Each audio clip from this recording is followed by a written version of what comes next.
समाज वही आगे बढ़ता है जिसमें सबसे ज्यादा रुतबा, सबसे ज्यादा इज्जत टीचर्स को दी जाती है। हमारे देश में काफी समय तक हमारे समाज में सबसे ज्यादा इज्जत टीचर्स को दी जाती थी। आप एंशिएंट इंडिया उठा के देख लीजिए, आप मेडिवल इंडिया उठा के, अंग्रेजों के आने के पहले तक हमारा जो समाज था 19th सेंचुरी के बिगिनिंग तक, 1800, 1810, 1820, 30 तक हमारे समाज में सबसे ज्यादा शिक्षकों को इज्जत दी जाती थी, टीचर्स को सबसे ज्यादा इज्जत दी जाती थी। आपको जान के ताज्जुब होगा, इतनी शानदार हमारा एजुकेशन सिस्टम होता था उन दिनों तक। एक एक गांव में, देश के एक एक गांव में स्कूल होता था, हर गांव में स्कूल होता था।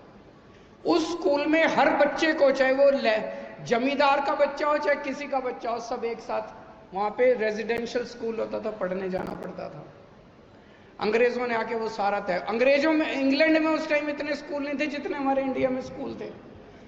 और टीचर्स को गांव के अंदर सबसे ज्यादा इज्जत टीचर को मिलती थी, अध्यापक को मिलती थी सबसे ज्यादा। अंग्रेजों ने, मैकॉले ने आके 1830s के अंदर पूरा सिस्टम उन्होंने तहस नहस कर दिया। हमारा तो वो देश है जहां नालंदा विश्वविद्यालय होता था। पूरी दुनिया से और खासकर पूरे एशिया से बच्चे पढ़ने के लिए नालंदा विश्वविद्यालय, दुनिया का टॉप की यूनिवर्सिटी होती थी नालंदा विश्वविद्यालय। लेकिन आज हमारे देश के अंदर एजुकेशन सिस्टम कितना तहस नहस हो गया। अभी जब रशिया और यूक्रेन का वॉर हुआ और पता चला कि हमारे इतने बच्चे यूक्रेन में फंसे हुए हैं, किस लिए फंसे हुए हैं? वो सारे बच्चे डॉक्टर बनने के लिए, मेडिकल एजुकेशन लेने के लिए यूक्रेन गए हुए हैं। बताओ, यूक्रेन जैसा छोटा सा देश, इंडिया जैसे महान देश के बच्चे यूक्रेन में मेडिकल पढ़ने जा रहे हैं। मेरे को तो बड़ी तकलीफ हुई। पूरी दुनिया से इंडिया आने चाहिए ना बच्चे मेडिकल पढ़ने के लिए, हमारे बच्चे यूक्रेन जा रहे हैं पढ़ने के लिए।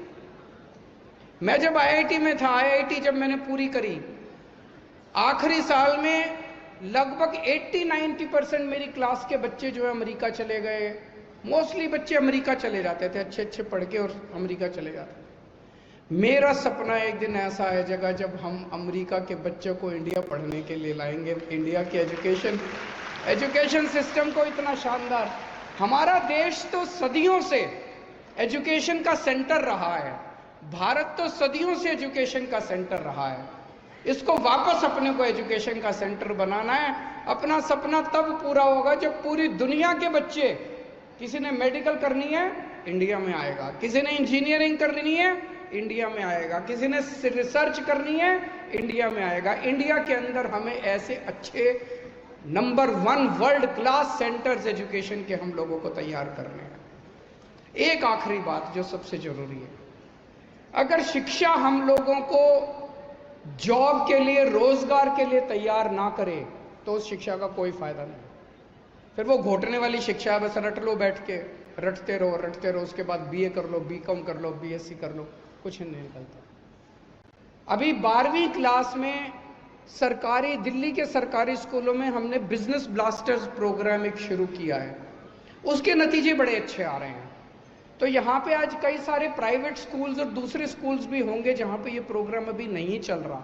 मेरी आप सब लोगों से गुजारिश है, आप भी अपने अपने स्कूलों के अंदर ये बिजनेस ब्लास्टर्स प्रोग्राम शुरू करके देखें।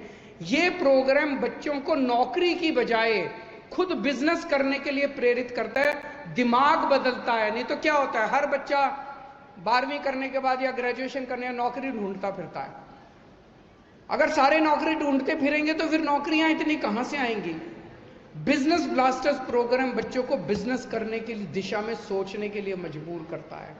तो मेरी आप सब लोगों से गुजारिश है, हमें अब इस तरफ सोचना पड़ेगा कि कैसे हम एजुकेशन को जॉब ओरिएंटेड बनाएं, वो बहुत जरूरी है।